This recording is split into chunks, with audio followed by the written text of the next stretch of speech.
নমস্কাৰ ডিজিটেল জ্ঞান YouTube family ফালৰ পৰা আপোনালোক সকলোকে পুনৰবাৰ স্বাগতম জনাইছোঁ আসাম পুলিচ ৰিক্ৰুটমেণ্ট 2020 জুনিয়ৰ এছিষ্টেণ্টৰ ষ্টেনোগ্ৰাফাৰৰ টোটেল 204টা ভেকেঞ্চি অপেন হৈছে আৰু ইয়াৰ কাৰণে অনলাইন আবেদন ইতিমধ্যে আৰম্ভ হৈ গৈছে এই বিষয়ে মই আগৰ ভিডিঅ'টোত জনাইছিলোঁ যদি আগৰ ভিডিঅ'টো চোৱা নাই চাই ল'ব পাৰিব ইয়াত তেতিয়া মই কৈছিলোঁ যে আপোনালোকক ষ্টেপ বাই ষ্টেপ দেখাই দিম ইয়াত কোনো ধৰণৰ এপ্লিকেশ্যন ফিজ নালাগে আৰু এটা ব্লক দেৰি নকৰি ভিডিঅ'টো আৰম্ভ কৰোঁ আৰু ভিডিঅ'টো ষ্টাৰ্ট কৰাৰ আগতে মই এটা সৰু ৰিকুৱেষ্ট যদি আপুনি চেনেলটো নতুনকৈ ভিজিট কৰিছে তেন্তে এতিয়া ছাবস্ক্ৰাইব কৰক আৰু কাষতে থকা বেল আইকনটো প্ৰেছ কৰক আৰু এটা ব্লক তেন্তে যি ভেকেঞ্চি ওলাইছে 15টা junior assistant in director of Assam police হেডকোৱাৰ্টাৰৰ লগতে 170টা জুনিয়ৰ এছিষ্টেণ্টৰ আৰু 19টা ষ্টেনোগ্ৰাফাৰৰ পদ মুকলি হৈছে আৰু ভিডিঅ'টো ষ্টাৰ্ট কৰাৰ আগতে কওঁ যে ইয়াৰ কাৰণে আপুনি আৰ্টছ ছায়েন্স কমাৰ্চ এনি ষ্ট্ৰীমৰ পৰা গ্ৰেজুৱেশ্যন কৰা হ'ব লাগিব যদি আপুনি গ্ৰেজুৱেশ্যন কৰা নহয় তেন্তে আপুনি এই ভিডিঅ'টো এতিয়া স্কিপ কৰিব পাৰিব আৰু এটা ব্লক তেনে দেৰি নকৰি ভিডিঅ'টো আৰম্ভ কৰোঁ ইয়াৰ কাৰণে আপুনি এপ্লাই অনলাইনত ক্লিক কৰিব লাগিব এপ্লাই অনলাইনত ক্লিক কৰা মাত্ৰক অন্য এটা নতুন ছাইট অপেন হৈ যাব ইয়াৰ যিটো ছাইটটো আছে ইয়াত জুনিয়ৰ এছিষ্টেণ্টৰ ষ্টেনোগ্ৰাফাৰৰ কাৰণে হয় ইয়াৰ কাৰণে আপোনাক কৈছে যে ক্ৰম ফায়াৰফক্স বা অপেৰা মিনি ব্ৰাউজাৰ ল'ব ইয়াত ফাৰ্ষ্ট যদি আপুনি ৰেজিষ্টাৰ হৈছে তেন্তে আগতে যদি লগইন কৰিছে তেন্তে লগইন এক্সিষ্টেশ্যন আইডি কৰিব লাগিব যিহেতু নতুন হয় সো আপুনি ইয়াত ফাৰ্ষ্ট আহিব ৰেজিষ্টাৰ ফাৰ্ষ্ট নেম লিখিব লাগিব তাৰপিছত মিডল নেম তাৰপিছত last name phone number email address employment number minimum qualification আপোনাৰ কি আৰু যিটো কাষ্ট কি হয় আৰু ডেট অফ বাৰ্থটো মই আপোনালোকক ফিল আপ কৰি দেখাই দিছোঁ আৰু এতিয়া মই মোৰ সকলোবিলাক ডিটেইলছ ফিল আপ কৰিলোঁ ফিল আপ কৰি আপোনালোকক ৰেজিষ্টাৰ কৰি দেখাই দিম আৰু ইয়াৰ কাৰণে কি কি ডকুমেণ্ট লাগিব আপোনাৰ এডমিট কাৰ্ড লাগিব SSLC আৰু certificate of marksheet of graduation লাগিব ডিপ্ল'মা ইন কম্পিউটাৰ চাৰ্টিফিকেট লাগিব ষ্টেনোগ্ৰাফাৰ চাৰ্টিফিকেট যদি আছে প্ৰয়োজন হ'ব আৰু EWS চাৰ্টিফিকেট থাকিলে আপোনাৰ প্ৰয়োজন হ'ব ইয়াত আপুনি মিনিমাম কোৱালিফিকেশ্যন গ্ৰেজুৱেট হ'বই লাগিব চ' তাৰপিছত ৰেজিষ্টাৰত ক্লিক কৰিব ৰেজিষ্টাৰত ক্লিক কৰা মাত্ৰক অন্য এটা নতুন পেজ ওলাব ইয়াত ওলাইছে যে new register do you have certificate of diploma in computer diploma আছেনে নাই সুধিছে কম্পিউটাৰ ডিপ্ল'মা যিহেতু লাগিব চ' য়েছ হয় আৰু ইয়াত সুধিছে যে do you have national trade certificate in stenography আপোনাৰ ITI যিখন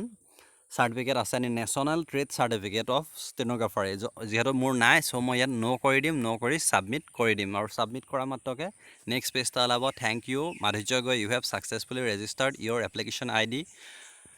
please note the application ID further reference to continue please the click button আৰু ইয়াৰ পাছত যিটো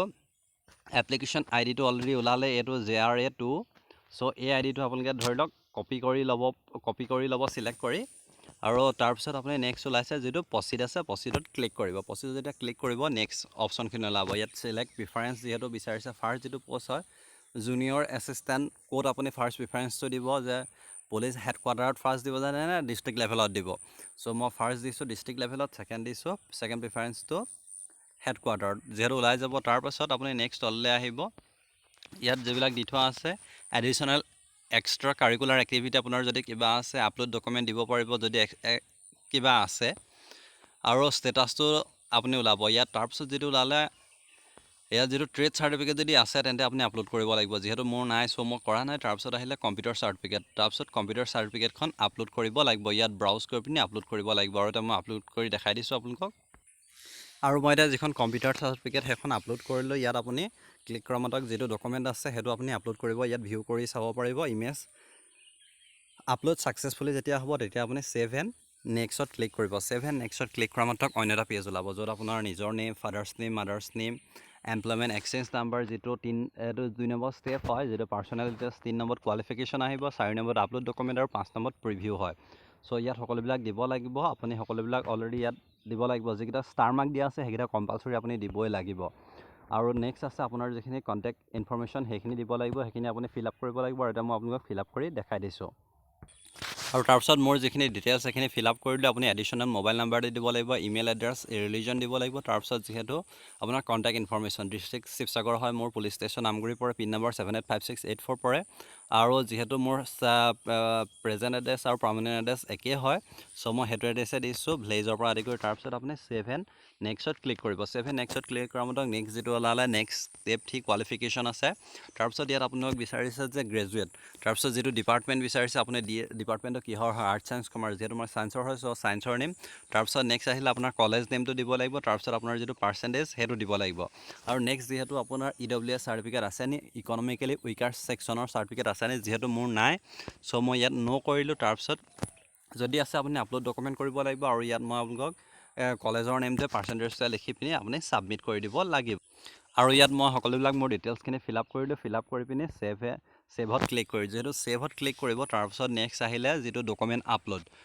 আপলোডত আপোনাৰ ফাৰ্ষ্ট যিটো আহিছে ডকুমেণ্ট টাইপ এজ প্ৰুফ দিব লাগিব এজ প্ৰুফৰ কাৰণে মই দিম HSLC এডমিট কাৰ্ডটো তাৰপাছত এডুকেশ্যন ডকুমেণ্ট কোৱালিফিকেশ্যন চাৰ্টিফিকেট যিটো আছে আপোনাৰ ডিগ্ৰী চাৰ্টিফিকেটখন প্ৰয়োজন হ'ব তাৰপিছত ডকুমেণ্ট টাইপত ফটো দিব লাগিব তাৰপিছত ডকুমেণ্ট টাইপত ছিগনেচাৰ দিব লাগিব তাৰপিছত ডকুমেণ্ট টাইপত কাষ্ট চাৰ্টিফিকেট দিব লাগিব তাৰপিছত আপুনি নেক্সট ছাবমিট কৰিব লাগিব আৰু এতিয়া মই ইয়াত সকলোবিলাক আপলোড কৰি দিলোঁ আপোনালোকে নিজৰ ডকুমেণ্টবিলাক আপলোড কৰি দিব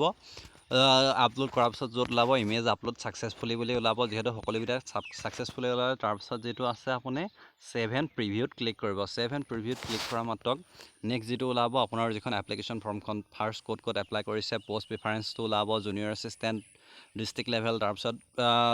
junior assistant head quarter level তাৰপিছত নিজৰ photocopy signature date of birth father's name mother's name additional phone number marksheet সকলোবিলাক ওলাব ইয়াত যিহেতু ওলাইছে আপুনি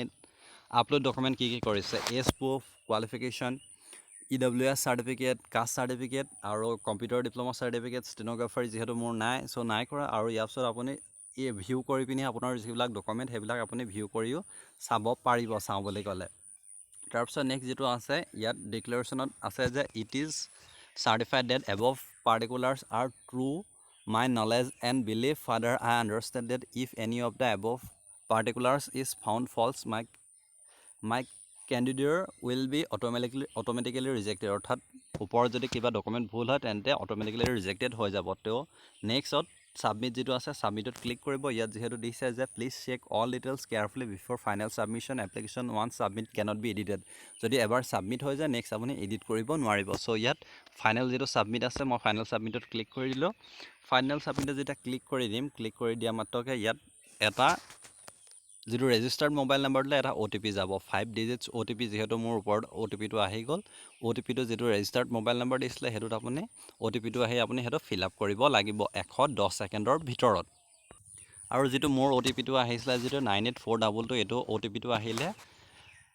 নেক্সট মই এতিয়া ছাবমিট কৰিলোঁ ছাবমিট কৰি দিয়া মাত্ৰকে ইয়াত এইটো ওলালে এপ্লিকেশ্যন ফৰ্মখন ডাউনলোড কৰিব পাৰিম এডমিট কাৰ্ড পেণ্ডিং হৈ আছে আৰু ৰিজাল্টটো অলৰেডি পেণ্ডিং হৈ আছে যিহেতু এপ্লাই কৰিছোঁহে চ' আপুনি যিখন এপ্লিকেশ্যন ফৰ্ম ডাউনলোড যিটো অপশ্যন আছে এই ডাউনলোড অপশ্যনটোত ক্লিক কৰি দিব ডাউনলোড অপশ্যনটো যেতিয়া ক্লিক কৰি দিব ক্লিক কৰা মাত্ৰকে যিখন এপ্লাই কৰিছিলে সেইখন ফৰ্মখন এখন ডাউনলোড হৈ যাব চ' এনেকৈ আপুনি নিজৰ মোবাইলতে অনলাইন আবেদন কৰিব পাৰিব চ' এইটোৱে আছিলে ভিডিঅ'টো যদি ভিডিঅ'টো চাই ভাল পালে লাইক কৰিব শ্বেয়াৰ কৰিব এনেকুৱা ধৰণৰ ভিডিঅ' পাই থাকিবলৈ চেনেলটো ছাবস্ক্ৰাইব কৰি নাপাহৰিব ধন্যবাদ